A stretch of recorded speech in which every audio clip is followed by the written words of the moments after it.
So, welcome everyone. Thank you for joining us this evening.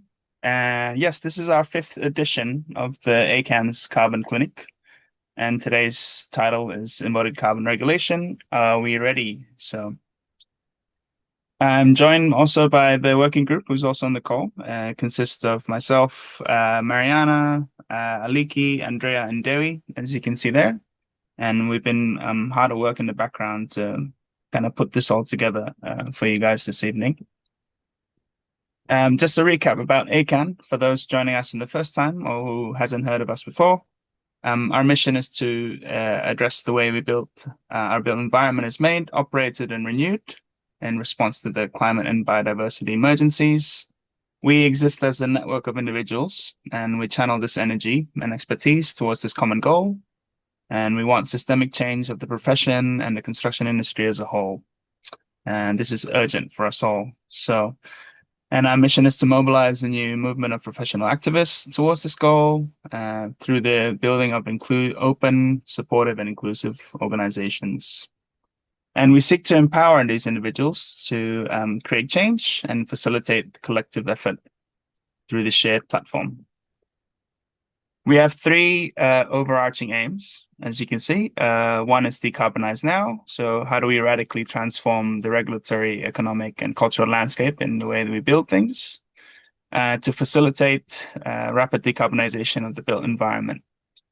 Number two is ecological regeneration, and we advocate the immediate adoption of regenerative and ecological principles in order to green the built environment, prioritize communities and ecosystems at threat, and promote recovery and restorations of the natural environment. And three is around cultural transformation, and it's a complete remodeling of our professional culture. We do this by challenging and redefining our value systems that is at the heart of our industry and education system, and we seek to create an open network of shared resources and knowledge sharing to aid in this transition. One of the initiatives that we started to conduct at the beginning of this year was to kind of deploy a carbon clinic. So it's a place where you share your knowledge and your woes when it comes to whole life carbon assessments. And this is created to create sort of an open forum for transparency and dialogue between practitioners so that there's greater talks between us. So whether it's the best tools or how we resource LCAs or assumptions, everything is open. And before we start, I think we normally do a bit of audience participation. So this is Paul. If you scan the QR code that you see there, you can kind of understand. Yeah, go through. So one is, have you read the report that we're presenting today? And number two, this is just an estimate. So based on your personal estimates, what percentage of projects within your practice currently conduct LCAs as part of the design process? So if you can answer that, that would be appreciated. I'm now going to hand over to my co-host. So Mariana, take it on for the rest. Thanks, Jonathan. I think it's fair to say that ACAN, along with other organizations and campaigners in the built environment, has long advocated for embodied carbon regulations. Back in 2021, the ACAN Embodied Carbon Group has written a report about the benefits and importance of regulating embodied carbon in construction. Members of this group have provided evidence to the House of Commons Environmental Audit Committee back in May 2022, I'm going to say, and 2023 we have handed a petition signed by more than 2,200 supporters demanding the UK government to regulate embodied carbon. Our membership has consistently reached out to members of the parliament to demand for support of embodied carbon regulation, and not least, as you've mentioned, this carbon clinics, which is aimed at increasing industry readiness for embodied carbon regulation. So the regulation of embodied carbon is important to um, ACAN in general, to the construction industry in general, but to the Embodied Carbon Group in particular. So we are, if you could go to the next slide, we're really glad to be joined today by the two main authors of the AECOM report that was developed for the Ministry of Housing, Communities and Local Government, which examines the practical, technical and economic implications of measuring and reducing embodied carbon. So basically industry readiness for embodied carbon regulation. So I'm really pleased to introduce Kallum Desai, who was the technical lead of the report. Kallum is the Global Scope X Carbon Practice Lead at AECOM. He was the technical lead for strategic government research into policy-driven embodied carbon reduction. He's an expert in driving programmatic changes to enable net zero to be embedded throughout project delivery. He also leads the development of carbon management strategies for portfolios, master plans, and individual assets to continually reduce emissions throughout the life cycle of buildings. Along with Kallum, we've got Celine McLoughlin-Jenkins. She's a senior sustainability consultant and is the lead author of the report. She has extensive expertise in embodied carbon and net zero strategy. She specializes in supply chain decarbonization and realizing carbon savings in built assets through sustainable procurement, change management, working closely with project teams and contractors to deliver measurable carbon reductions. I think we'll be having around 45 minutes of presentation, roughly, and we will be looking at a session of Q&A at the end. Some of you have already sent questions in advance, so this will be tabled at the end, but five of the questions will be tabled at the end. And then we also would like to encourage you to post your questions in the chat if you've got any. I think we can move on to the next slide, Jonathan. Yeah, so Kallum, Celine, if you want to take it from here. Great. Thank you. Thanks so much, Mariana. And yeah, thanks to everyone at ACAN for inviting us to talk. 'Cause it's a good opportunity, and it's great to speak about this research because it's yeah, quite major. It took us a long time, and hopefully it's going to benefit the industry as well. So it's good to share some of the findings and the recommendations as well. If you want to go to the next slide. So ultimately, what I wanted to do is just provide a bit of an overview of the project for those of you who aren't necessarily as familiar with it, in terms of what background it is, how we got to where we are, and the key themes of the project and the main aims as well. We'll then run through a summary of the key findings, some of the key aspects that we found in the research, and a summary of our recommendations, which are AECOM recommendations to the Ministry of Housing, Communities and Local Government in order to really drive forward the industry and enable policy-driven embodied carbon reductions. And then, I don't think the work's ever over for anyone. So talk about the further research areas and where we can, where we need to develop further and what's next ultimately across the board. And then we'll open the floor up to Q&A as well and look forward to all the questions you have. So in terms of an overview of the project then, what we really wanted to highlight is kind of the steps before the project in a way, just at the outset. So obviously there's been a lot of recognition of embodied carbon as a large contributor to built environment emissions. And we started to see, from quite a few years ago now, really embodied carbon being included in sustainable assessment schemes, industry coming together, groups and forums like this are really crucial and important in order to, drive and share that knowledge in terms of measurement and reduction of embodied carbon emissions, driving and unlocking that best practice. And, because of the amount of industry engagement and, how the industry has come together, you start to see local planning requirements beginning to form, not just in London, but in other areas across the UK as well. And ultimately, all these various steps have led us to the point where we are now, where we've conducted the research and ultimately provided recommendations to government to provide the foundations for policy-driven embodied carbon reduction. So I thought it's important to kind of reflect that broader journey, not just the research, which is, at the end of that, and summarizing and the next steps and recommendations as well. Go to the next slide. So really, the project kind of had four main aims, really. So the primary aim is obviously the recognition of embodied carbon across the built environment and the importance of addressing and reducing embodied carbon in order to support the UK's 2050 net zero target.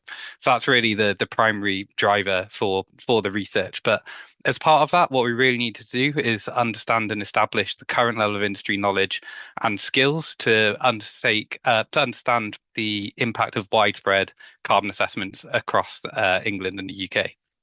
And part of that as well is then understanding the financial implications on both an individual project basis and across the industry for governments in terms of measurement and reduction of embodied carbon. And finally, all of that enables us to develop this holistic understanding of the challenges and implications of policy-driven embodied carbon as well. So ultimately, what we were trying to do is provide that evidence base for the foundations for policy-driven embodied carbon reductions. And this all culminates in a series of recommendations to ultimately drive this main aim forwards. Go to the next slide. Yeah, so really the project is in three main steps. So we can think about it in terms of the first step, which is looking at typologies and benchmarks. Then we moved into uncertainty and consistency and the importance of addressing and analysing that uncertainty moving forward. And finally, the cost and economic implications, again, but at project level, but also at scale in terms of the economic impacts at large, as well as impacts to businesses as well. So we go to the next slide.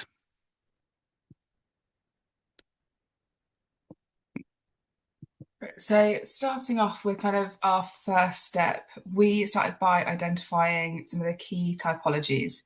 We had a lot of discussions at the beginning of the project about how we wanted to define kind of the building categories. We had two main options, whether we were going to go down a form-based approach or a typology approach. So the form-based approach would be where categories are defined by their characteristics. So it means that it'd be more tangibly tied to embodied carbon. Unfortunately, there just wasn't enough data available at the time. So we ended up going with a typology approach, which we recognise has inherent variability in it due to the kind of large groupings. Commercial offices aren't necessarily the same, particularly kind of nationally in London, a lot more taller offices than say there would be in somewhere like Bristol. Which can obviously hinder the comparability of the embodied carbon results. Our hope, however, is that as more data is collected through groups and things like the BECD and from planning authorities and policies, that a form-based approach could be used in the future. So with the typologies, how we defined them themselves was we looked at the carbon impact on an individual basis per building. And then we looked at the projected future number of developments so that we could understand the potential national impact of the embodied carbon of those typologies. And then we also had to take into account data availability. So unfortunately, this did mean that we weren't able to include some high impact developments, such as data centres, because of the lack of data availability. So this is why we've got kind of the other buildings category at the end, because we think it's important that all buildings are included and assessed. I'm going to go on to the next slide.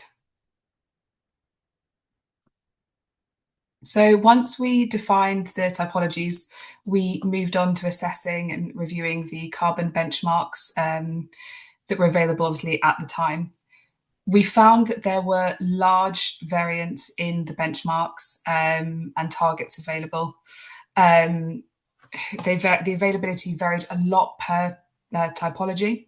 So you can see that some of them have the same benchmark or target for each typology, such as the Scottish net zero carbon. And then the carbon impact of the benchmarks and targets also varied a lot per typology. So they range from around 900 to 250. We found that public sector benchmarks are typically higher than private sector ones. I mean, this makes sense as public sector is typically linked to planning, which needs to encourage sustainable development whilst not being a blocker to development. When assessing the benchmarks and targets, we found there was a huge lack of transparency around the data that underpinned them, whether that be the source of information, the size of the data sets reviewed, things like whether the quality of the data points have been assessed or if all of the data points have been taken. Where data was available, we found that most of the data came from the southeast of England, and in some cases it was just the structural data. So because of that lack of transparency, we weren't clear about how that structural data, or if it was scaled up to cover whole building emissions. We also found one of the kind of noticeable ones was a lack of consistency in the units chosen. Most of the benchmarks and targets prorated by area. However, the definitions varied. Some were by GIA, others by NIA, and then some didn't define the area type as well, which can really limit comparison. Pretty much all of the benchmarks and targets that we assessed used intensity targets, which are shown on this graph here, in lieu of percentage reductions, which are kind of more common in other regions, particularly in Europe.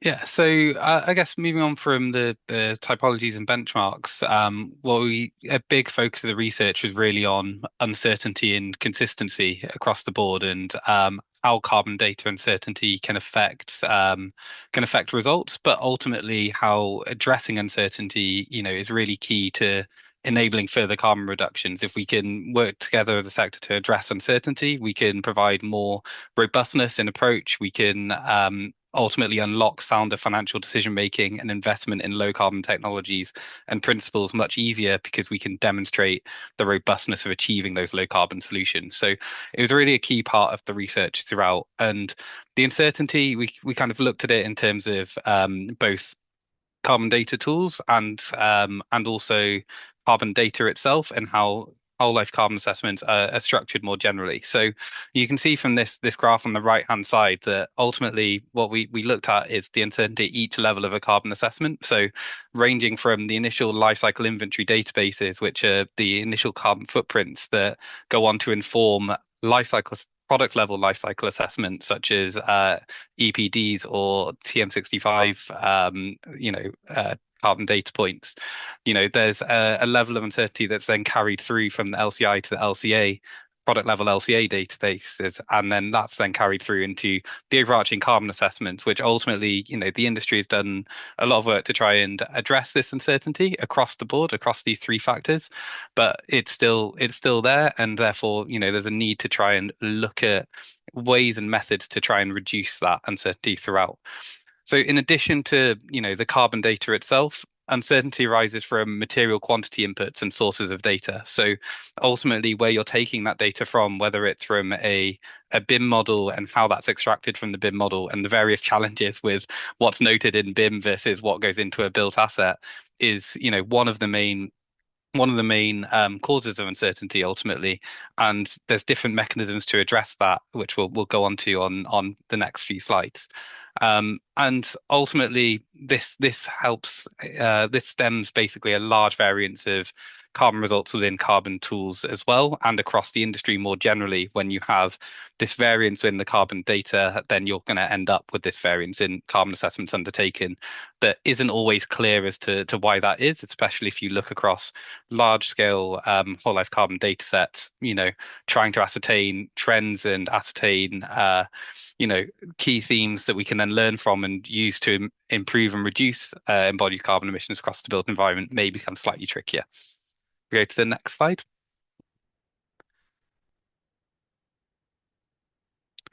So ultimately, this is a summary of some of the research, and this is the effect of some of those uncertainties, not just at a data level, but across the board. So on the left-hand side, you can see that we started to look to grade some of these uncertainties, which range from things like building element category and scopes of lifecycle modules. Some of the big things that I think most of the people on the call now will probably know about in a lot of detail and are much better defined, but ultimately they're defined in a particular guidance documents and not necessarily in others, and they're not always cross-referenced across the industry, which is something that's changing slowly, but at the time of the research was a major cause of variation, and ultimately the lack of transparency in those results does aims to hinder that.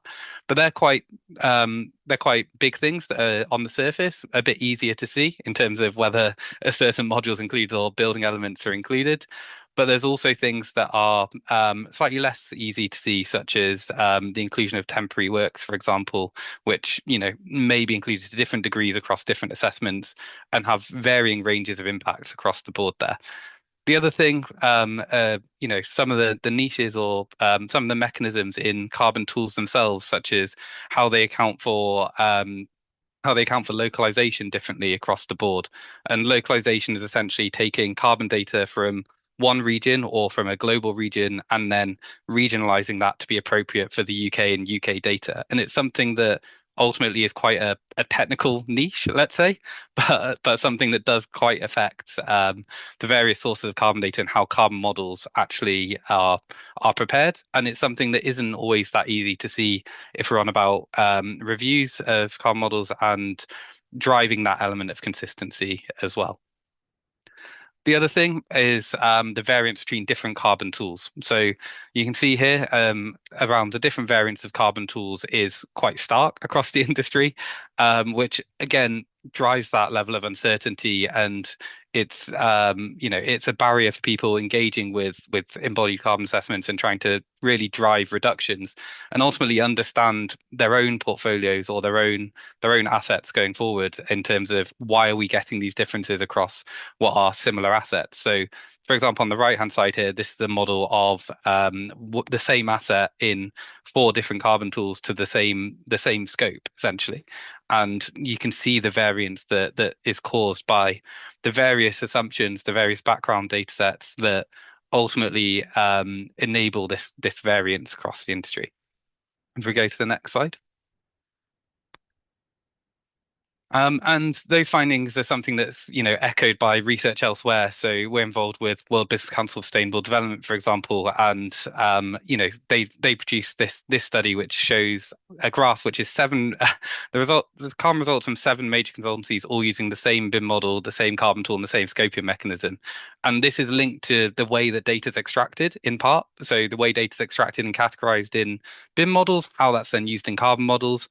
It's linked to how that data is actually then modeled in carbon models themselves, with the variance in which data points you select, where you select them. And, there's a whole host of different variances that are outlined in this report in more detail, in particular, around this focused a lot on structure and how different elements of structure are included in carbon models versus not because of the basis of assumptions from the initial Revit models. What's noted is that this is an ongoing study. So this was the original version, I think, last year. It's recently been updated this year with greater consistency across those 7 organizations and a methodology to drive that consistency. So we're continually improving here, and it's not necessarily as deflatist as the last slide and this slide may suggest. I think, there are, guidance documents like RICS and the alignment around that is supporting that. But also, the next step is understanding where that carbon data comes from and how we can best help that translation exercise, which is what this work's ultimately trying to do. Go to the next slide. So in terms of the cost and economic implications then, so moving on to some of the key findings here, we'll start in terms of the decarbonisation measures themselves. And ultimately what we wanted to really highlight is that there is an opportunity here to save both cost and carbon through early consideration, which I know is something that everyone knows and talks about all the time, but essentially early consideration, early optimizations can really help drive cost and carbon reductions, which help, convey that message to clients, in particular, convey that message to developers who can then drive the reduction. So, for example, site selection and prioritizing retrofit over new build. The study itself focused on new build developments and the research focused on new build, but it's important to recognize the role that retrofit has to play in decarbonizing the building stock going forwards, and site selection as well. So not just in terms of site selection of let's try and retrofit this building over another one, but where is the building actually placed on site? What implications does that have in terms of the substructure of that building and the overall carbon impact? It's key things that can really drive further reductions in different areas across regions. Additionally, building form optimization. So again, something that I'm sure that most of you are well familiar with, but driving those simple forms that ultimately increase material efficiency and drive carbon reductions and therefore cost savings as well. And in terms of the HVAC strategy, so heating, ventilation, air conditioning, so really trying to drive passive solutions that can ultimately reduce the sizing of equipment that's needed and therefore reduce the embodied carbon of those MEP systems, as well as the operational energy demands of buildings as well.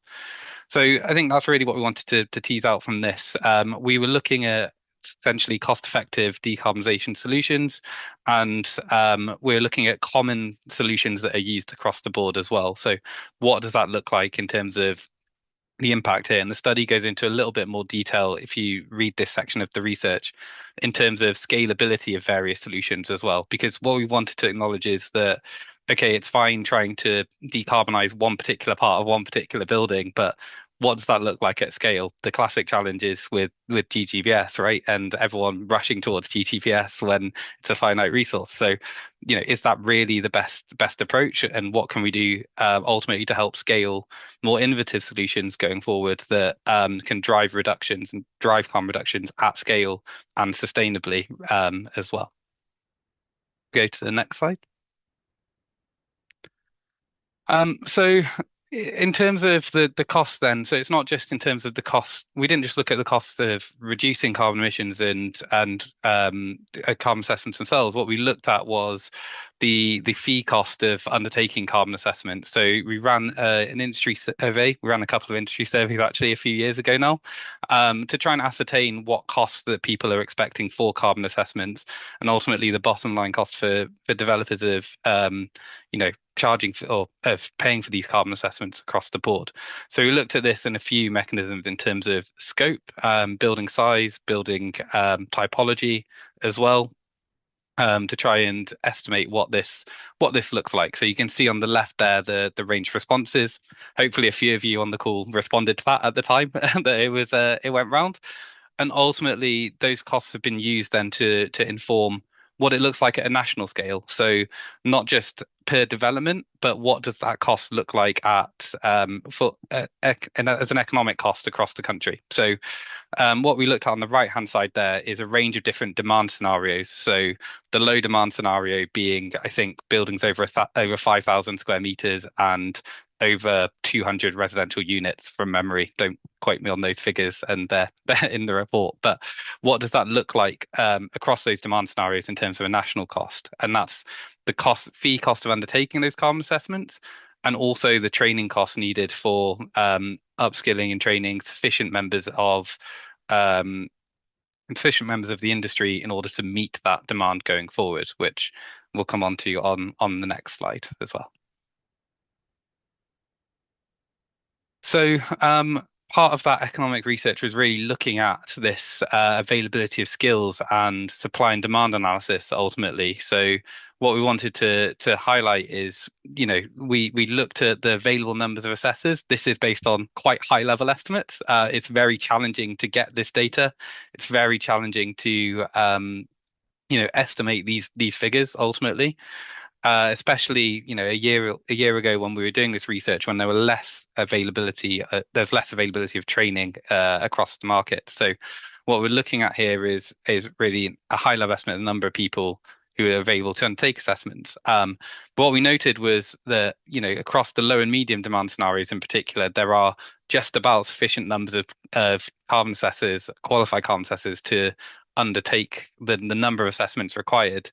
And what we also noted by doing this research is a large proportion of people have received some element of training going forward. And ultimately what we said that leads to is a high adaptability to meet increasing embodied carbon assessment demand across the industry. So despite the high demand, and particularly the very high demand looking quite a challenge, what we wanted to highlight from the report is that high adaptability because of the training that's been undertaken across the industry, whether that be, CPD style sessions in lieu of, full day and multi-day courses of carbon assessment, is building that knowledge up across the different sectors of the value chain going forwards as well. And ultimately trying to drive that adaptability. And, again, groups like this are part of that.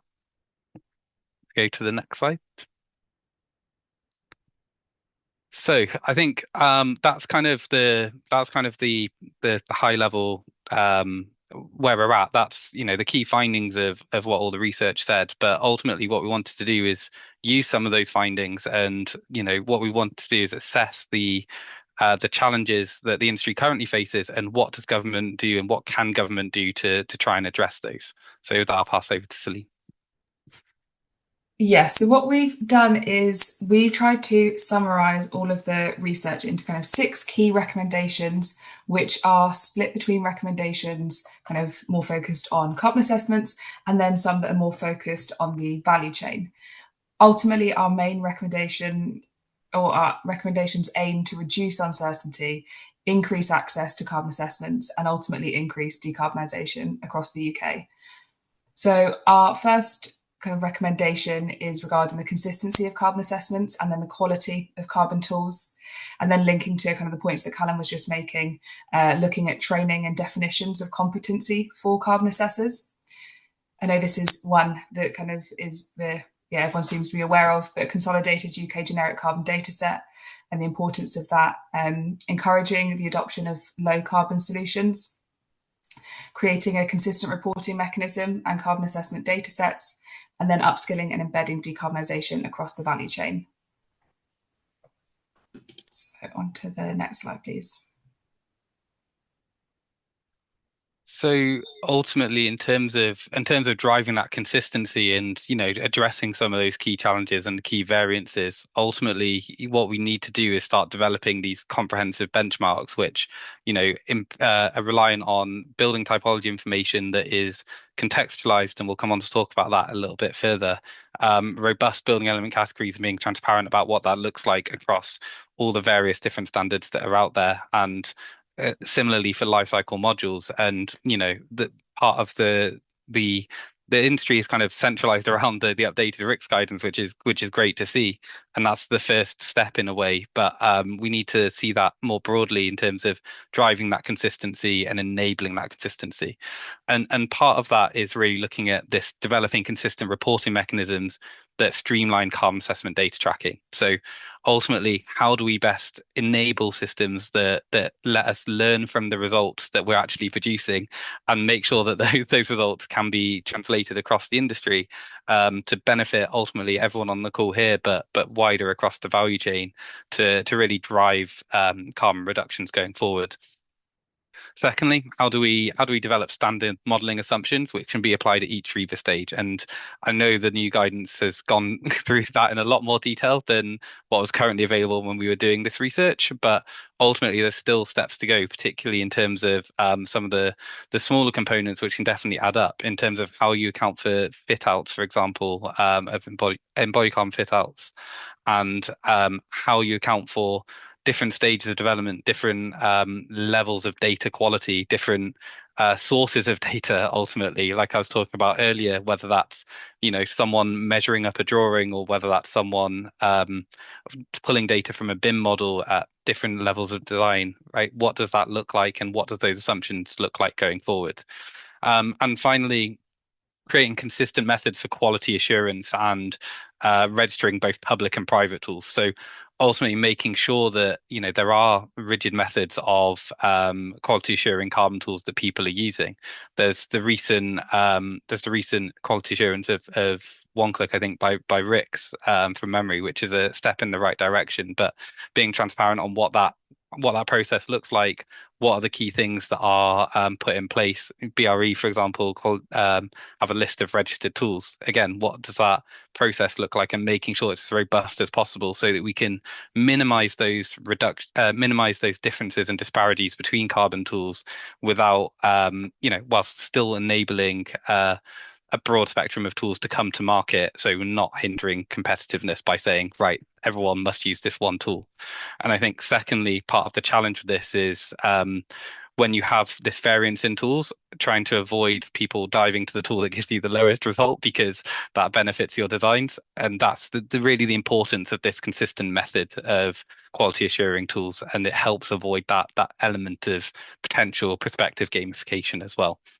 So ultimately, that consistent reporting really helps drive consistent carbon data sets, and that then helps drive consistent and robust carbon benchmarks and targets. And ultimately, that enables a vehicle to drive decarbonisation. So some of the challenges that were spoken about on the benchmarks and targets, and some of those were quite early days, but how do we best use the data the industry's got at the moment and unlock the potential of that data as best we can to drive robust benchmarks, robust targets for building types going forward, and ultimately for different types of building types as well, which we'll come on to speak about. Go to the next slide. Brilliant. So in terms of consistency across carbon assessments, it's not just linked to carbon tools. There needs to be a consistent definition for a competent carbon assessor. This is something that we struggled with when we were looking at the availability of carbon assessors and kind of skills. Recognise there are a lot of training options available, whether that be in-house or external, and that is brilliant, but there needs to be that kind of consistent definition to reduce the variations in the carbon assessment impacts done by different assessors. It's obviously shown in the WBCD studies. It's also important to increase the quality of carbon assessments, which will help implement decarbonisation measures, but again, also then links back to the carbon data set point. And I think that's something that we've really focused on in kind of this research, with that link between the carbon data sets and then also carbon benchmarks and targets. We think that kind of continual development of benchmarks and targets in line with industry is really crucial as we start to embed more and more decarbonisation measures. As part of the definition of competency, training obviously forms such a key part of that.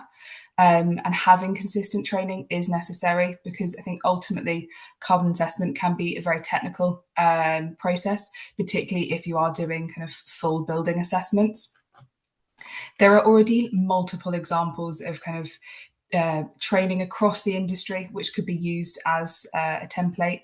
The training could be tied to a professional body. I know that there are kind of talks about that already, or something that the government takes on, similarly to what's already in place for energy assessors.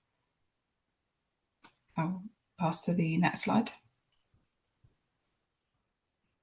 Great. So again, really, when we spoke about uncertainty, we were speaking a fair bit about carbon data itself. And ultimately, one of the recommendations we have in order to drive that consistency is having a consolidated UK generic carbon data set. So ultimately, the benefit of that, and when we say generic carbon data set, we mean a carbon data set that isn't, tied, that isn't filled with EPDs and specific manufacturer product carbon data, but is, averages for the UK, for example. So the benefit of that is it drives consistency within early stage calculations, and that's where we have the largest potential to reduce emissions. So ultimately, if we can drive that consistency and drive that robust approach there, and we can demonstrate value ultimately by addressing the challenges with uncertainty, proving the robustness, that provides a real good mechanism in order to unlock further carbon savings across the built environment. Secondly, any prospective generic carbon data set should act to encourage decarbonisation. So when we're saying about a generic data set, what we're referring to isn't necessarily a mean industry average or a lower percentile industry average, but setting carbon values on upper quartiles of product carbon data will then artificially encourage improvement through material selection. So where you don't have, the carbon data available, from manufacturers, from environmental product declarations, product carbon footprints, etc. You're then encouraging people to ask those questions in order to try and actively decarbonize and search for solutions that ultimately better and improve your material specification, your material selection going forward. So it's really trying to set up that framework in order to encourage people to do so to help lower carbon results more generally going forwards, and at the same time simultaneously generating further carbon data across the built environment. So the more everyone asks those questions of manufacturers and suppliers and subcontractors in terms of getting product carbon data over the line, the more product data there is in order to use and in order to make informed decisions and ultimately drive decarbonisation across the value chain as well. And I think there's a real potential to learn lessons from other nations on what that may look like. So, for example, across Europe, Denmark, France, and Germany all have their own LCA data sets. When we wrote this slide a little while ago, in Ireland, they were researching the best structure for carbon data sets at a national level. And I think the EU have recently released something similar as well, looking at how they can best centralize carbon data sets themselves in order to ultimately drive carbon reductions as well. And finally, there's a potential to link this to upcoming policies. So whether that's the carbon border adjustment mechanism, which is aimed to address what we call carbon leakage, which is manufacturers moving their manufacturing out to countries with less stringent regulations ultimately. But with the CBAM in the UK coming in I think 2027, that's going to generate carbon data to some extent for steel, cement, and concrete. There's a potential there to link carbon data generation to those potential policies. And similarly, you've got in the EU construction products regulation coming through over the next few years, which is really going to revolutionize and increase carbon data availability across Europe in particular. And there's potential again to learn lessons from that and really drive forward this idea of having the consolidated UK carbon data set, but ultimately having that as an informed carbon data set based on the data generation from these different sources. And secondly, being able to make that data available to industry and really use it to drive large scale reductions as well. Go to the next slide. One of the things that we were quite conscious of throughout this research is kind of the barriers to entry, not just of carbon assessments, but everything that goes into it, particularly in terms of low carbon materials. So we think that more support needs to be given to encourage the adoption of low carbon solutions. We explored kind of financial incentives to support low carbon materials. I know that the government has recently had a funding opportunity actually available for UK companies to develop low carbon materials. We think more things like this should be instigated going forward in order to support kind of UK manufacturing and hopefully kind of prevent that carbon leakage that Kallum was just talking about. The second thing we were thinking about is support of production of carbon data, so enabling manufacturers to provide carbon results at a lower cost.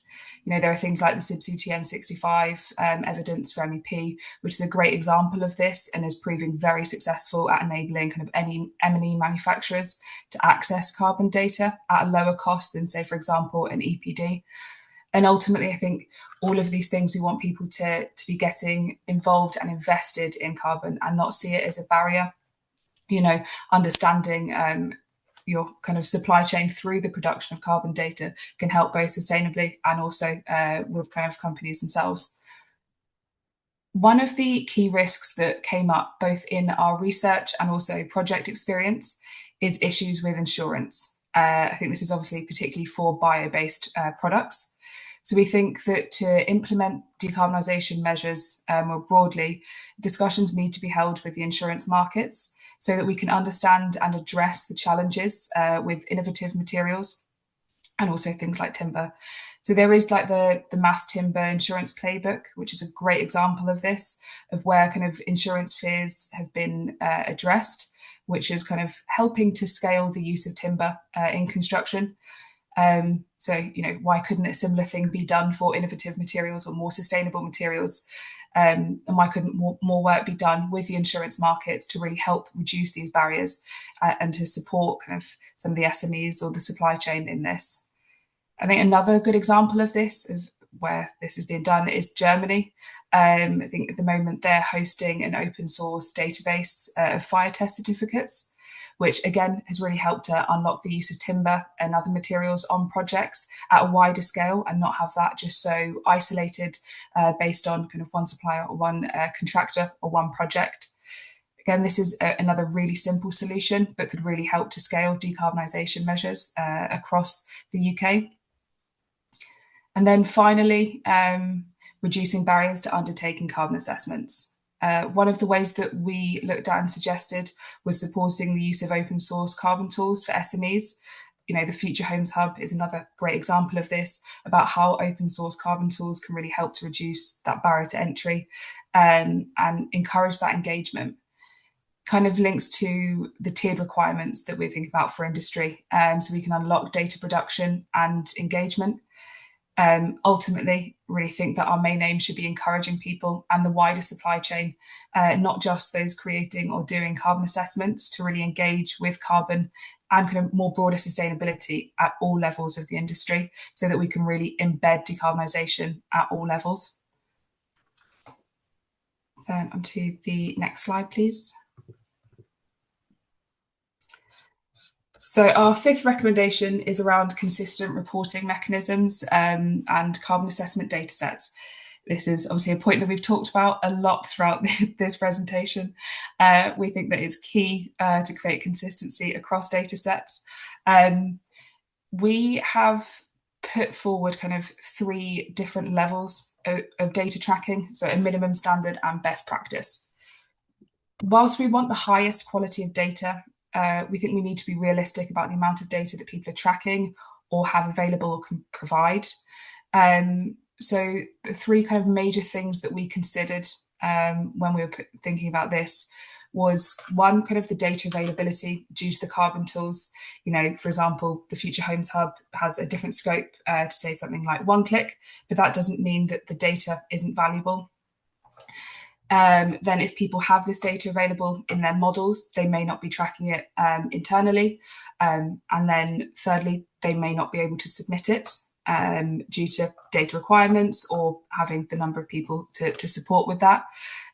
We recognise obviously a lot of work has been done in this area by the BECD, so kind of hoping to support that.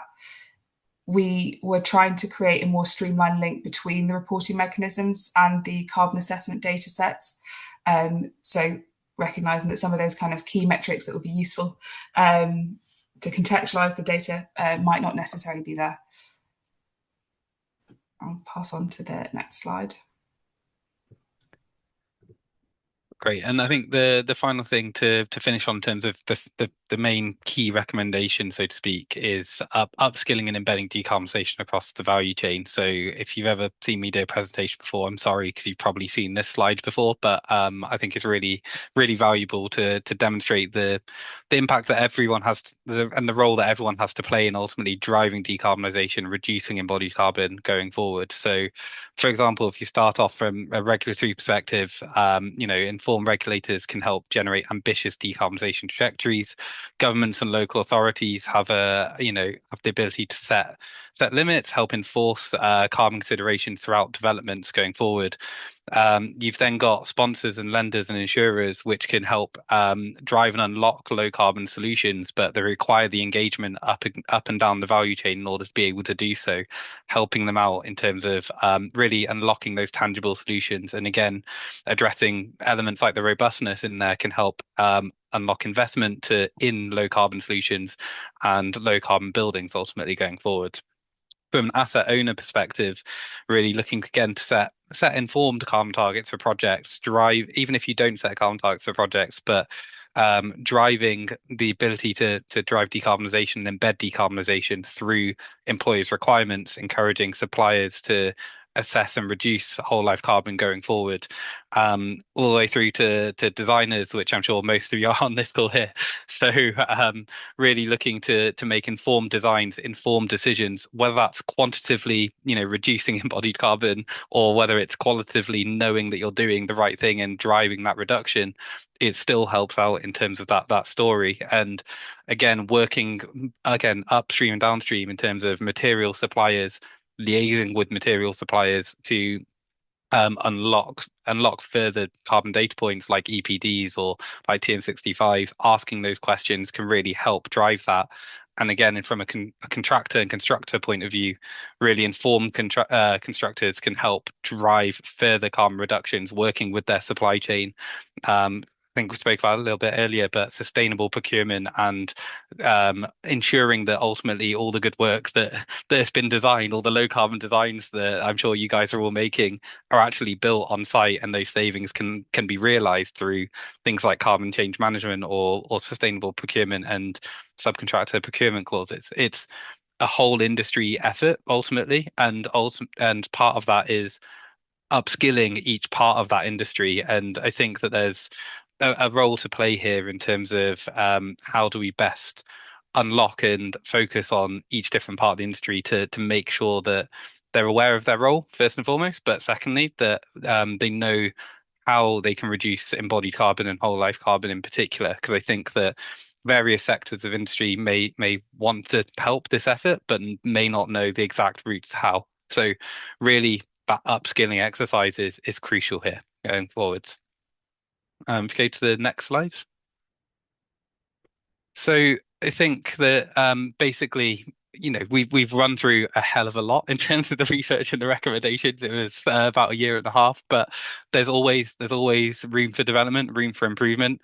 Within the research, we outlined further research we deemed necessary, really, in order to move the industry forward, and more to the point, avoid unintended consequences ultimately of widespread whole life carbon assessments going forward. So the first one we wanted to talk about is the effect of functional units. And again, apologies, 'cause I love talking about this because I think it's such a challenge really across the industry. But ultimately, if we remember back to those targets and those benchmarks, they were all set in terms of kilograms of carbon dioxide equivalent per meter squared GIA. But if we just focus solely on a GIA basis, there's a danger that we're artificially encouraging larger developments to get lower carbon emissions per meter squared GIA, because your area and your area is bigger to offset that emission. So we need to really think about what does it look like in terms of alternative functional units, to make sure that we're not artificially through tunnel vision of a GIA metric increasing the absolute total carbon emissions across the built environment, whilst proactively trying to do the right thing. So what other functional units are there? That will vary by different typologies, different sector types. But again, it highlights the importance of beginning to ask those questions, track that data, so that we can ultimately unlock that as a solution going forwards. Because at the moment, there isn't the data available to say set a residential target based on kilograms of carbon per occupant, for example, or if it's a school per classroom. We need to learn more from that and learn more from the data that in theory is readily available. In practice is quite challenging to really deal with. And again, multiple functional units can help us with things like mitigating gamification of results, whether that's again purposeful in terms of meter squared areas being whatever they may be, or whether it's accidental ultimately, which is the danger, particularly with the tunnel vision focus on functional units. And finally, it helps us increase the comparability of development. So again, thinking back to the typology slides right at the outset, really, it helps us start to understand what are the key factors that drive high carbon intensive development, and how do we best look to try and reduce those factors and reduce the absolute total tons of carbon dioxide across new buildings going forwards. Go to the next slide. Yeah, one of the things that we were very conscious of in our research, and obviously we've spoken a lot about carbon in this presentation is kind of carbon tunnel vision. Whilst carbon provides a good metric, I think it's important not to lose sight of kind of our ultimate aim, which is to reduce the construction kind of industry's contribution to climate change. So that we think that to prevent accidental damage, we need to assess further impact categories. So on the screen, they've got a diagram of the further impact categories of different facade systems. So that really highlights how, you know, whilst carbon, the GWP, so the top icon there, might be high for one facade type and low for others, you know, the ozone depletion is high for the unitized curtain wall, whilst it's got kind of a lower GWP impact. Water depletion is also really important, given kind of issues globally as well. So yeah, we think that it's really important to assess further impact categories. This is something that some tools are starting to look at. The metrics around those calculations obviously needs to be further assessed. Those kind of won't be as developed as carbon is, but I don't think that's a reason for us to lose sight of kind of those wider environmental impacts and kind of the damage that we're doing to the world. I'm very conscious that's quite a sad note to finish our recommendations on, Kallum. Oh, pass back to you.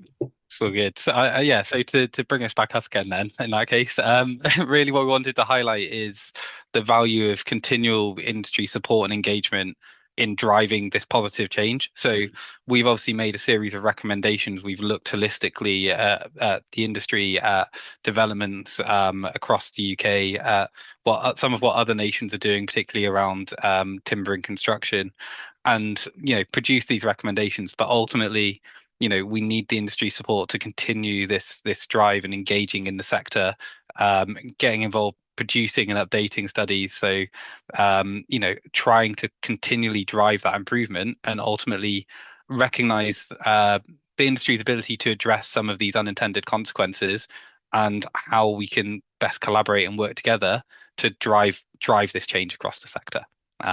But yeah, I think that's the final slide before any questions. So I appreciate it's probably a hell of a lot to go through, a lot to take in. It was, like I said, a year and a half of research. So hopefully it's a suitable synthesis down, and I look forward to, all the questions that I'm sure you have.